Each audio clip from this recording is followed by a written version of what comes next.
पाकिस्तान के साबिक सेक्रेटरी खारजा वो मेरे साथ प्रोग्राम में जो है वो मौजूद हैं, उनसे इस हवाले से मजीद बात करते हैं। जौहर सलीम साहब, बहुत शुक्रिया आपके वक्त का। जौहर सलीम साहब, सबसे पहले तो बयानात इंतहाई मुस्बत हैं, मीडिया रिपोर्ट्स भी इस हवाले से हैं कि आपको भी लगता है वाकई ये अबनाए हुर्मुज़ पर जो मामलात हैं वो हल होने के करीब पहुंच चुके हैं? जी, मैं ऐसे ही समझता हूँ, लेकिन देखें ये जो भी हल होगा ये एक इंटरम हल होगा। यानी कि इसका मतलब ये है कि अभी जो भी इनके मामला आप माबैन तय पाएगा ओमान और ईरान के बीच में, और उसमें मैं समझता हूँ कि वो ज़्यादा उसमें भी जो ईरान की शराइत हैं वो ज़्यादा तस्लीम की जा रही हैं। ओमान भी इसमें ठीक है। उसके जो खदोखाल ये है कि जी एक जो जब एंट्री होगी शिपिंग फ्लो की या जो शिप्स और टैंकर्स हैं वो ईरान की इजाज़त से वो एंटर होंगे ये स्ट्रेट ऑफ हॉर्मुज़ में, और फिर वो एग्जिट करेंगे ओमान की इजाज़त से। लेकिन उसमें भी बीच में कुछ सर्विस फी की भी बात है, और फिर ये भी है कि जब वो एग्जिट करेंगे तो उसमें भी फिर ईरान को इन्फॉर्म किया जाएगा। तो चलें, वो ईरान की सेटिस्फैक्शन के हिसाब से होगा। अब अगर ये इंशाल्लाह तय पा जाता है जिस तरफ चीजें बिल्कुल मूव कर रही हैं, इसमें कोई शक नहीं, तो फिर बात वापस आएगी उन मुज़ाकरात की तरफ जो कि अमेरिका और ईरान के दरमियान हो रहे थे, और जो पाकिस्तान के तवसत से थे, और भी कुछ मुल्क शामिल थे, लेकिन कलीदी अहमियत पाकिस्तान को उसमें हासिल थी। और देखिए, वो एक ऐसी चीज थी कि जिसमें मैंने इंटरेस्टिंगली कहा भी था ये जो जब साइन हुआ था एमओयू, उससे पहले भी उसके बाद भी, कि ये जो आगे मैं देख रहा हूँ कि बहुत ही ज्यादा मुश्किल मरहले आएंगे और ये सारा प्रोसेस लगेगा ब्रेक डाउन कर गया है, और फिर उसको रेस्क्यू करने की जरूरत पेश आएगी। उसमें भी पाकिस्तान एक कलीदी किरदार अदा करेगा, और कुछ ऐसे ही हुआ। लेकिन जब उसके ऊपर वापस आ जाएंगे निगोशिएशंस पे, जिससे पहले फिर जाहिर है अमेरिकन वो ब्लॉकेड लिफ्ट करेंगे, जिस तरह उन्होंने कहा भी है, तो उससे भी मामलात ये नहीं कि उसके बाद आगे कोई स्मूथ सेलिंग है। आगे भी मैं समझता हूँ कि बहुत ही मुश्किल मकामात आएंगे। उसकी वजह यह है कि न्यूक्लियर अच्छा। जो इश्यूज हैं वो तो अभी उन पे तो बात ही नहीं हुई अभी। वो तो अभी तफसीली बात होनी है, और मैं ये समझता हूँ कि सबसे ज्यादा जो है ना दुश्वार मामला उनका होगा। लेकिन वो फिर क्योंकि अमेरिका में भी जो उधर की दाखिली सियासत है वो ऐसी है कि अमेरिकन भी नहीं चाहेंगे कि फौरी तौर पे उस पर कोई मजीद डेडलॉक कायम हो जाए, तो वो मुज़ाकरात जो है जरा देर तक चलेंगे। ये 60 दिन का जो ठीक। इसमें स्टिपुलेटेड टाइम है, इसमें इसकी तो ज़ाहिर वो एक्सटेंडेबल है, और वो मैं समझता हूँ कि एक्सटेंड होता रहेगा। लेकिन ये जरूरी है कि वापस अच्छा। मुज़ाकरात की तरफ आए, और मैंने ये भी कहा था कि जब भी मुज़ाकरात की तरफ आएंगे तो जाहिर है बेसिस वही है जो एमओयू है।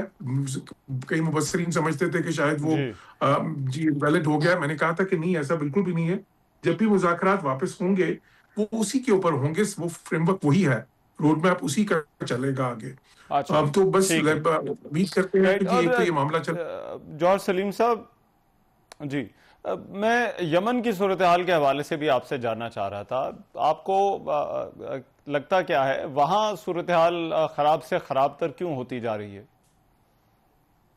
देखिए, एक तो खैर यमन में ये जो सिविल वॉर है ये कोई नई तो नहीं है। ये तो अब इसको तो बहुत साल जो है, ये तो हम देखें 10 साल भी शायद से ज्यादा हो गए हैं।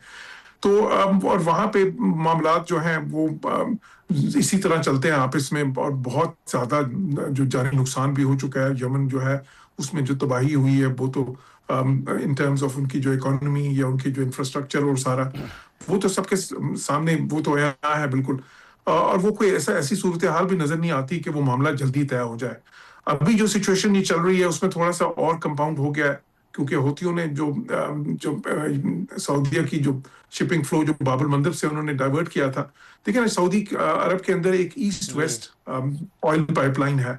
तो जब स्ट्रेट ऑफ हॉर्मुज़ बंद हुआ, ये अपना हॉर्मुज़, तो उस वक्त फिर उन्होंने अपनी को 60-70% जो ऑयल था, ऑयल एक्सपोर्ट्स जो हैं, वो उस पाइपलाइन के जरिए उन्होंने बाबुल मंदब की तरफ से जो उधर उनका पोर्ट है वो उस तरफ से उन्होंने मुंतकिल कर दी।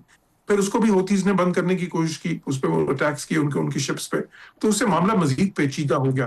लेकिन मैं समझता हूँ, क्योंकि देखिए हौथीज के ऊपर भी सब जानते हैं, ये तो ओपन सीक्रेट है कि ईरान का जाहिर है गहरा ताल्लुक है हौथीज के साथ। उनको बहुत से तो जाहिर है मुबस्सिरीन जी। को उनका प्रॉक्सी ग्रुप ही कहते हैं।